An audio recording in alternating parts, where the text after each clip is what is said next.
Fala galera tricolor, sejam bem-vindos ao Pitaco. Eu sou Bruno Oliveira. Vídeo de hoje vamos falar muito sobre o Fluminense, né? Tem bastante coisa, programação aí sobre o Mundial de Clubes. Vamos falar sobre renovação de jogador da base, mais uma, né? Vamos falar também atualizações sobre a venda dos name rights do Maracanã, que pé que está isso. Temos também Thiago Silva falando sobre a diferença entre o futebol europeu e o futebol brasileiro e muito mais. Então fica com a gente aí até o final do vídeo para você não perder nada. E desde já, deixa o like, ativa as notificações, se inscreva no canal também, que é muito importante para a gente, beleza? Então vamos nessa.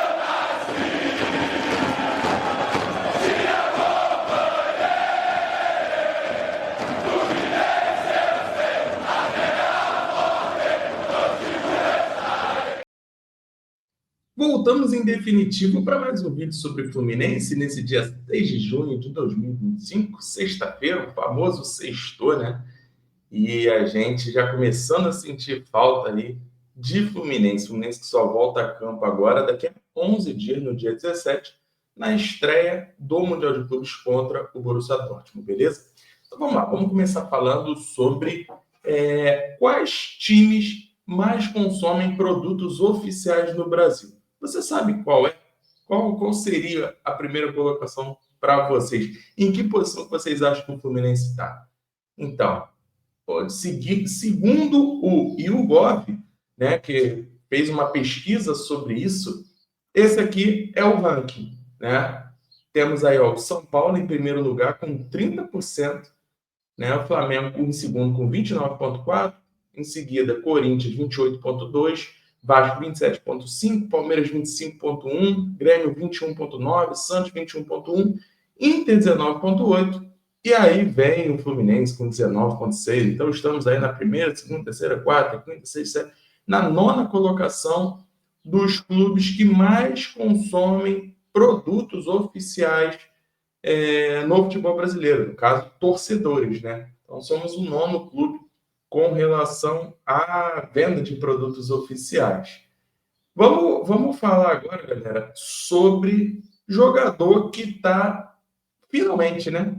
A gente já tinha falado sobre ele aqui, que o Fluminense já não iria continuar com esse jogador, mas agora é definitivo. Estamos falando de Vitor Hugo, né? Quem não lembra aí do Vitor Hugo? Vitor Hugo teve a sua rescisão oficialmente lá no BID, né? Oficialmente teve seu contrato rescindido, agora já no BID. Então, Vitor Hugo já não é mais jogador do Fluminense, beleza? A gente até se pergunta, né, por que que veio? Um jogador que veio de um time lá da Série D, não conseguiu ter sequência aqui, não mostrou o mínimo de futebol, mas são uma das contratações questionáveis e duvidosas que a gente vê sempre aqui no Fluminense, né? Vamos falar agora sobre Everaldo. O que vamos falar de Everaldo? Que foi até motivo de piada, né, para o torcedor, piada para uns, vergonha para outros. A FIFA divulgou seu pôster com todos os camisas novas do Mundial, né, os centroavantes dos times do Mundial. E aí, meu amigo, olha o EV lá, ó, olha o EV lá no cantinho, embaixo do Borré não, do Borra, do River Plate, né? Olha lá, em cima do Vitor Roque, do lado do Guirassi, do Dortmund, tá lá o Everaldo vibrando lá no posto oficial da Copa do Mundo de Clubes, né? Tá lá o nosso Everaldo representando o Fluminense. Chega a ser cômico, meu irmão, mas é isso, a gente vai acabar mesmo indo para o Mundial com o Everaldo e com o Germancano recém voltando aí de lesão.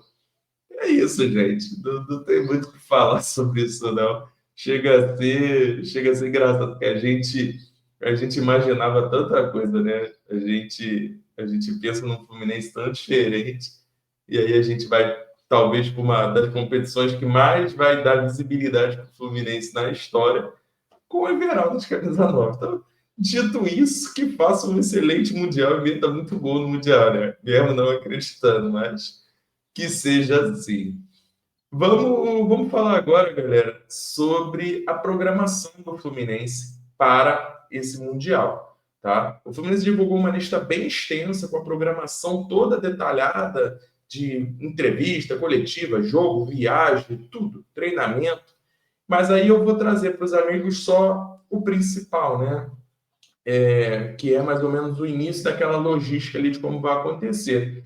No dia 6, né, mais conhecido como hoje, o Fluminense tem, a partir das 18h30, 6h30 da noite, a apresentação dos jogadores, o jantar, e logo em seguida eles vão ser encaminhados para o aeroporto para poder fazer a viagem. Então, o Fluminense se despede hoje do Brasil rumo aos Estados Unidos para a disputa do Mundial, né? E aí, lembrando, os jogos do Fluminense vão ser dia 17 de junho, vai ser contra o Dortmund ao meio-dia, no estádio MetLife Stadium, lá em New Jersey. Depois, 4 dias depois, dia 21, vamos pegar o Ulsan às 18 horas, no mesmo estádio lá em New Jersey.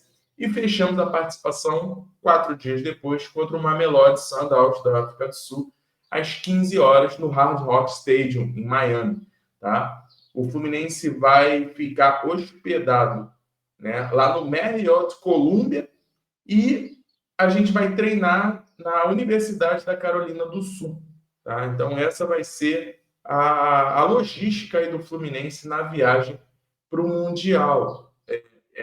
Todo o roteiro foi divulgado pelo próprio Fluminense, né, para as mídias que cobrem o nosso tricolor.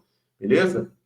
Vamos falar agora sobre renovação, né? Que renovação que a gente trouxe dessa vez? Ele mesmo. Aí, para quem sente saudade, tá aí, ó. Não tem mais o pai, mas aí a gente vai ter que entubar o filho aí mais um ano, né? Davi Melo, filho do Felipe Melo, volante de 19 anos, renovou seu contrato até o final de 2026. O contrato do Davi era até o final de 2025 e foi estendido até o final de 2026.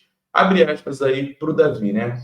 É muito boa a sensação de estender meu vínculo e continuar escrevendo minha história pelo Fluminense. Sou muito feliz aqui e o clube sempre me ajudou a evoluir e crescer. Grato a Deus por isso e pela oportunidade de seguir essa trajetória. E aí disse Davi Melo com o seu contrato renovado. Davi, que é reserva lá do Sub-20, né?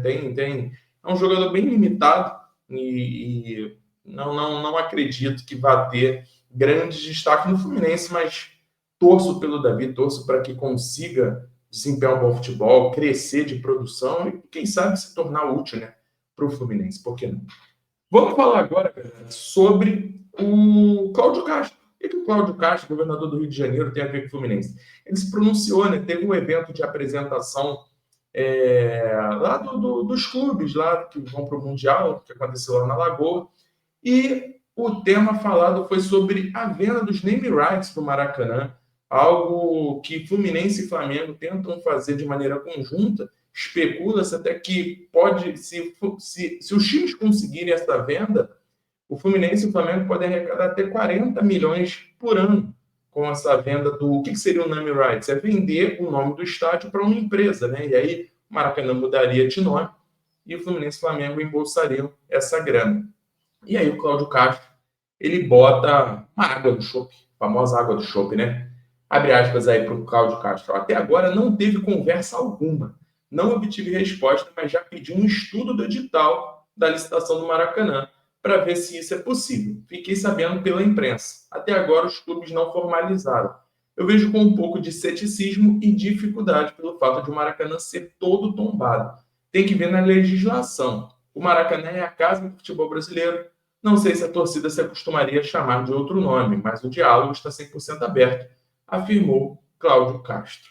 Ou seja, algo muito embrionário, né? Então é uma ideia de gerar nova receita, uma boa receita para os clubes, mas que até agora não teve de fato um passo à frente, algo efetivo para realmente tornar essa ideia algo concreto, né? Então envolve muitos fatores para isso acontecer.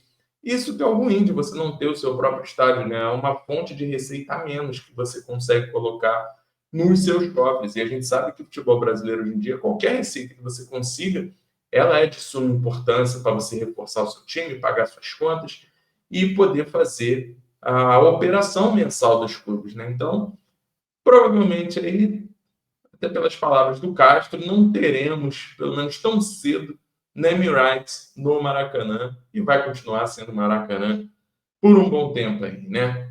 Vamos fechar o vídeo falando sobre Thiago Silva. Por que Thiago Silva? O Thiago Silva falou, deu uma entrevista, e ele apontou as principais diferenças do futebol europeu para o futebol brasileiro. E isso é muito importante para a gente nesse momento, porque a gente está em vias de enfrentar um clube europeu daqui a 11 dias, como eu já falei, o Borussia Dortmund.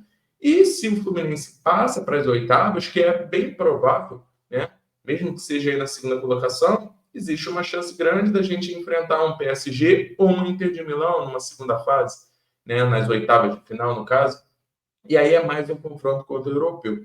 E aí, qual é o grande diferencial apontado pelo Thiago Silva?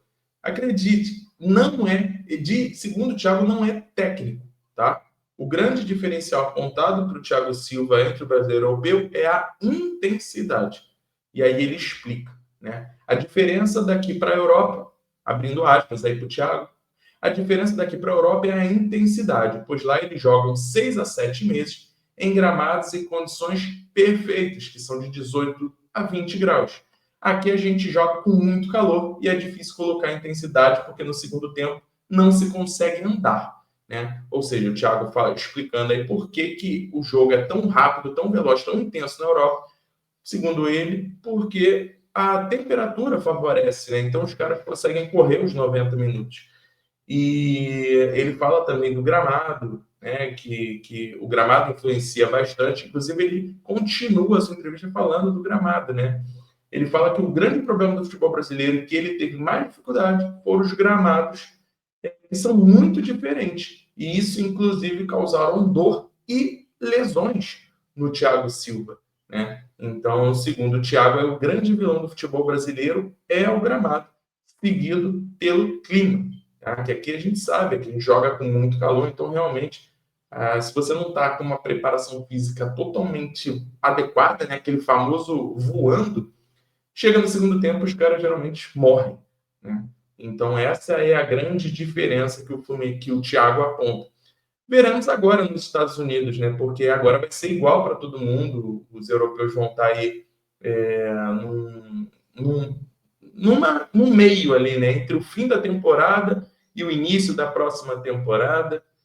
E o Fluminense no meio, né? No meio da sua temporada do futebol. Vamos ver o que vai acontecer. Então já deixa nos comentários o que vocês acham aí, até onde o Fluminense consegue ir no Mundial de Clubes, beleza? Então é isso, galera. Voltamos amanhã. Fiquem bem. Ótima sexta-feira para todos. E até a próxima. Valeu.